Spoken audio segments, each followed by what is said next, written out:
சோழ நாட்டிலுள்ள செருவிலிபுத்தூரில் சிவவேதியர் குலத்தில் தோன்றியவர் புகழ்த்துணையார். இவர் செருவல்லிபுத்தூரில் எழுந்தருளியிருக்கும் எம்பெருமானை ஐந்தெழுத்து மந்திரத்தை இடைவிடாமல் எண்ணி சிவாகம முறைப்படி வழிபட்டு வந்தார். அவர் பரமசிவனை அர்ச்சனை செய்து வந்தார். சில வருடங்களுக்கு பிறகு நாடு முழுவதும் பஞ்சம் ஏற்பட்டது.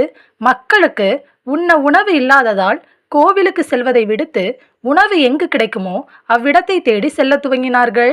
பஞ்சம் தோன்றி உணவுக்கு வழியில்லாத காலத்திலும் சிவபெருமானின் மீது கொண்ட அன்பு மற்றும் பக்தியால் அவரை விடாது எப்பொழுதும் போல் சிவாகம முறைப்படி வழிபட்டு பூஜை செய்து வந்தார். இரவும் பகலும் உணவினை விட்டு கிடைக்கும் நீரினை பருகி வாழ்ந்து வந்தார் புகழ்த்துணையார். நாட்கள் செல்ல செல்ல உடலில் வலுவும் குறைய துவங்கியது. ஒரு நாள் பசியால் உடல் சோர்ந்து இறைவனை திருமஞ்சனமாட்டும் பொழுது திருமஞ்சன குடத்தை தாங்கி பிடிக்க முடியாமையினால் கைத்தவறி குடத்தினை இறைவன் திருமுடி மேல் வைத்துவிட்டு நடுங்கி வீழ்ந்தார். அவ்வாறு விழுகையில் சிவலிங்கத்தின் மீது புகழ்த்துணையார் தலையானது மோதியதால் வலி தாங்காமல் மயக்கமுற்றார். புகழ்த்துணையார் கொண்ட பக்தியால் மனமகிழ்ந்த எம்பெருமான் அவருடைய மயக்க நிலையை உறக்க நிலையாக்கி அருள் புரிந்தார். காண கிடைக்காத பல அரிய காட்சிகள் நிகழத் துவங்கின.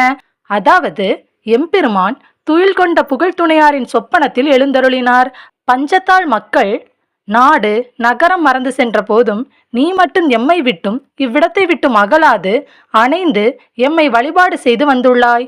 யாம் உமக்கு உணவுப் பொருள் வங்கிய காலம் முழுவதும் எமது பீடத்தில் உமக்காக ஒரு காசு அருள்கின்றோம் என்று திருவாய் மலர்ந்து அருளினார். புகழ்த்துணையார் துயிலுணர்ந்து எழுந்து பீடத்தின் கீழ் பொற்காசு இருப்பதை கண்டு அதை கை கொண்டு மிகவும் மனம் நிகழ்ச்சி கொண்டு எம்பெருமானின் திருவருளை எண்ணி அகமகிழ்ந்தார்.